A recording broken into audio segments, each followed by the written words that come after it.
With that, we kick off hour number 2 by going back to our guest line and bringing on our good friend Alan Griffin to talk some SU basketball. Griff, always great to chat with you. How are you today? I'm good. How's everything with you guys? We are doing well. We're doing well. It used to be this time of year you might get a chance to take a deep breath, right? Not anymore, given the transfer portal and everything going on. What is it like these days, Griff, being a coach in college basketball with the portal, and it seems like there really is no off season?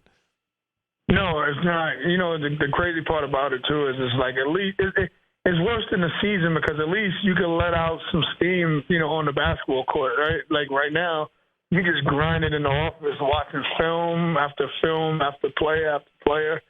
It's just a new game, so to speak. But if you love basketball, you'll get through it. Yeah, Griff, how hard is it like now as a coach too? Are you try to build chemistry with a team and you try and grow, have a team grow and get better as they grow. But now every year everybody's a free agent. Right. I mean, yeah, it's crazy, but you can also look at it this way too. It's just like, look at the Kentucky team, man. Like they were just as talented as everybody, but they were just too young, right? And so it's a balance, right? You have to have a little bit of retainment. You got to have retainment, right? But also too, you got to bring in, a mixture of younger guys and 2 or 3 older guys that can really complete your team.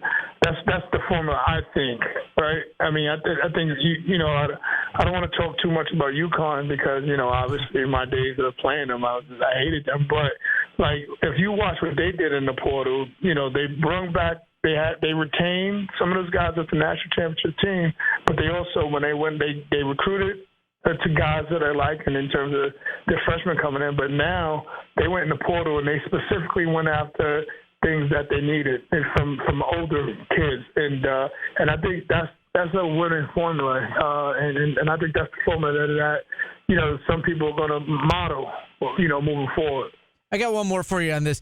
How hard is it to get a role player out of the portal? If you're trying to get older. It's hard, but again, like a lot of people, equate the portal to NIL money and this, that, and the third. And there's some kids out there that wants to be a part of winning, right? And they are out there. And you just got to do your intel and really break down these guys on and off the court. And there's some guys out there that care about winning and understand that. Sometimes you got to sacrifice in order to win, and you just got to, be selective and when you picking these guys. You say some guys do care about winning. How much of it has become, who can offer me the biggest NIL deal? I mean, is that really the overriding concern for most these days, or is that just part of the equation in terms of what you found? I think it's part of the equation.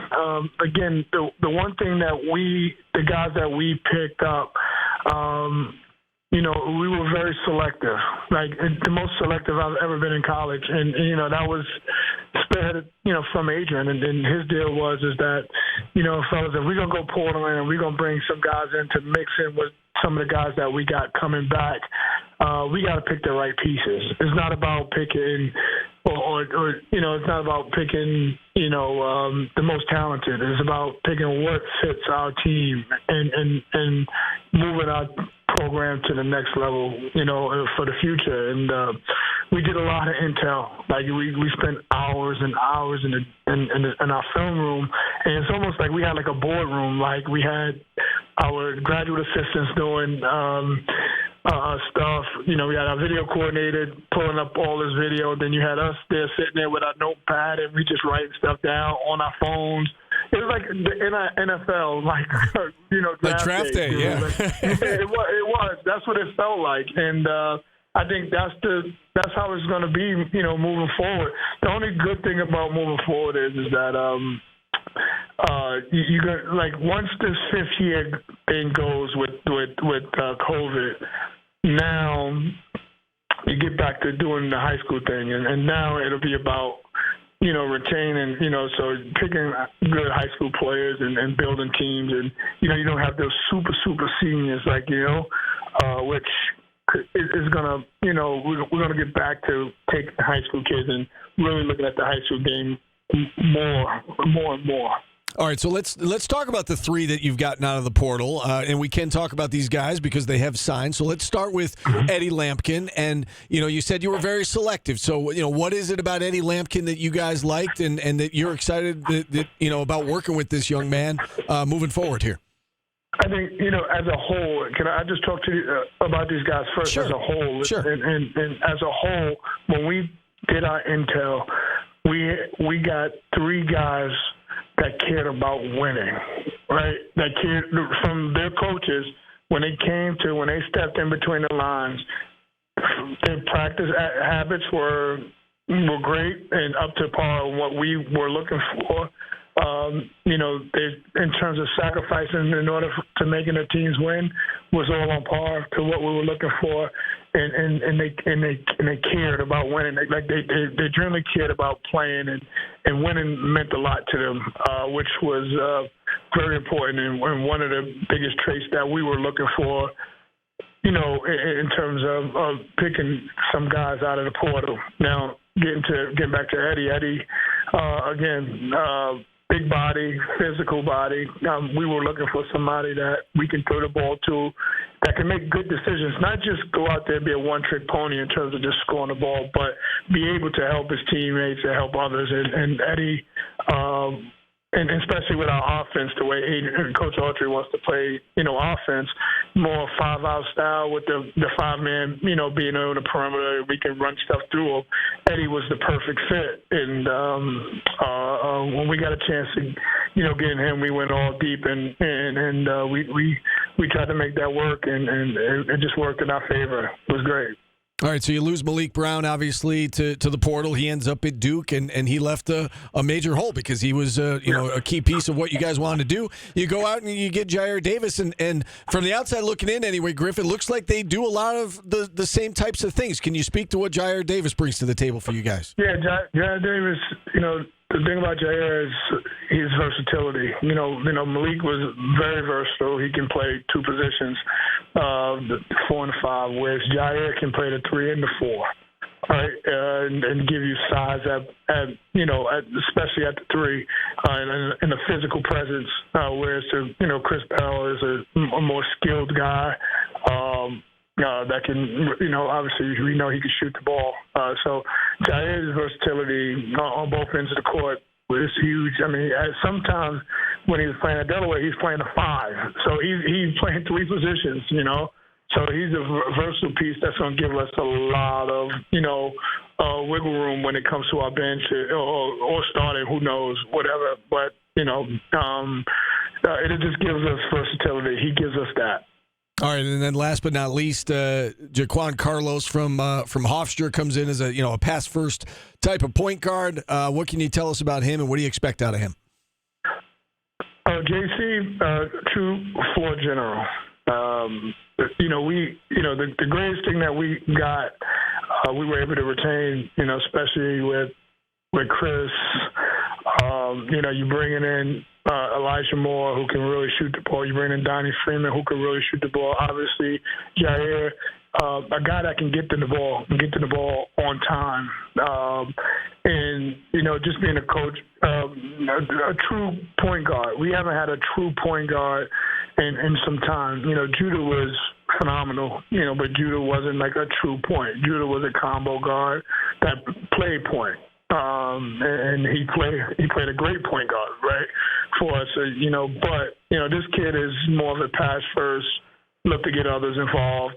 Really good defender. I think one of his best attributes is him being a defender and underrated defender too. Just give you that true floor general. It's funny. We're asking you about these new kids. There's a guy on the team that we all heard rave reviews about last year before he got hurt. What position does Chance Westry play? He's a tall kid. What are you guys expecting out of him this year? Yeah, and that's a great thing. This gives Chance the opportunity to not feel like he has to rush back or not give us the chance that we have to rush him back, right? because I think what Chance is going through right now is not so much physically, it's psychologically. It's coming off 2 injuries back-to-back years is a lot. And the one thing Chance is doing is he's working his tail off to really, really, really get himself back. And he's been battling. He's been working hard with our strength and conditioning coach, our head trainer, who's done a great job with him. And it's just one of those things where, he's getting there, and you see flashes. It's just, again, being psychologically just getting over the hurdle. And sometimes that's going to take some time. But, think about it. If we can ease him up and not give him a lot of, a heavy load, and he comes back, September like the old Chance, then we got a lot of heat and we got a lot of versatility, and watch out. I got one more player I want to ask you about, and that's Kyle Cuff. You follow him on Twitter, and he says all the right things. Like, you guys don't sleep on me. What do you expect out of him this year? Yeah, that's the exact thing. I think Kyle is a tough kid that's going to find a way.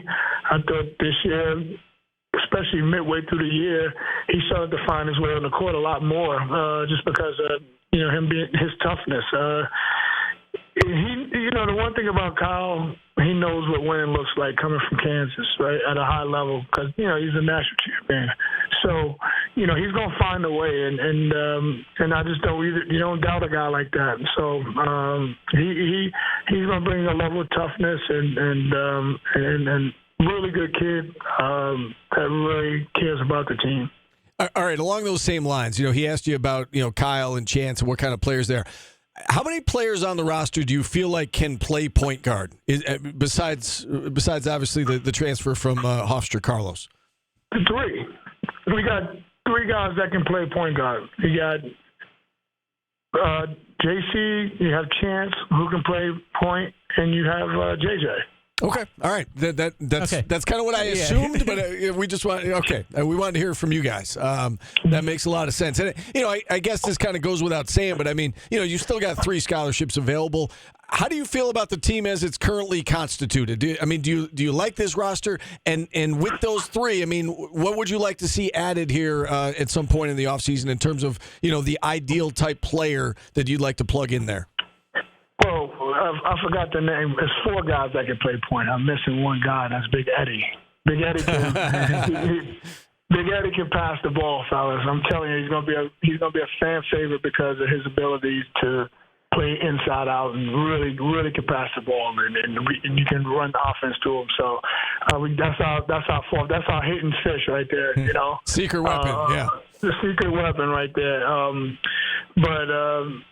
To answer repeat your question again. I'm sorry. Basically, I just asked how you feel about the roster as it's currently constituted, and what kind of, without naming names, what kind of player do you want to see fit into this, into this program with one of the remaining scholarships?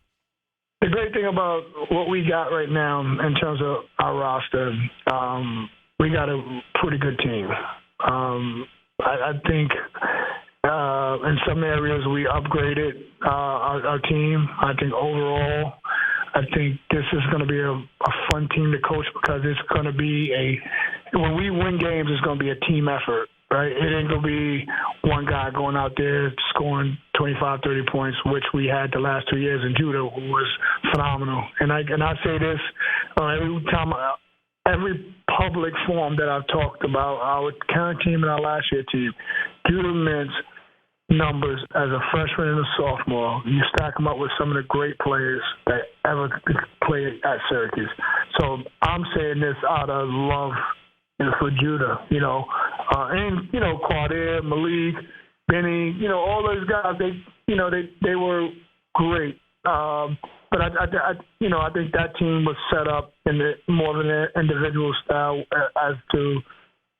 This year's team is more. I'm going to say more of a team game, and I think if we want to win at the level that we want to win at, it's going to be a lot more guys involved in in the scoring areas, in the assist areas. We're not going to depend on one person, one or two people no more. It's going to be a team effort, and I think that's the way the team has been shaped. All right, Griff. I know a lot of people are excited about this roster. Can't wait to see what's coming up here in year 2 with Adrian Autry as head coach. Thanks so much for coming on. Enjoy the summer to some degree. I know it's nonstop work for you, but thanks for coming on. I hope you get some downtime, and I'm sure we'll talk again soon. All right, fellas. All right, our good friend Alan Griffin joining us here on the program. We open it up to the phone lines. No, we've got another guest coming up next. I lied. We've got Emmanuel Berbari talking Yankees baseball. Then we'll open it up to the phone lines after that. We're back after this on ESPN Radio.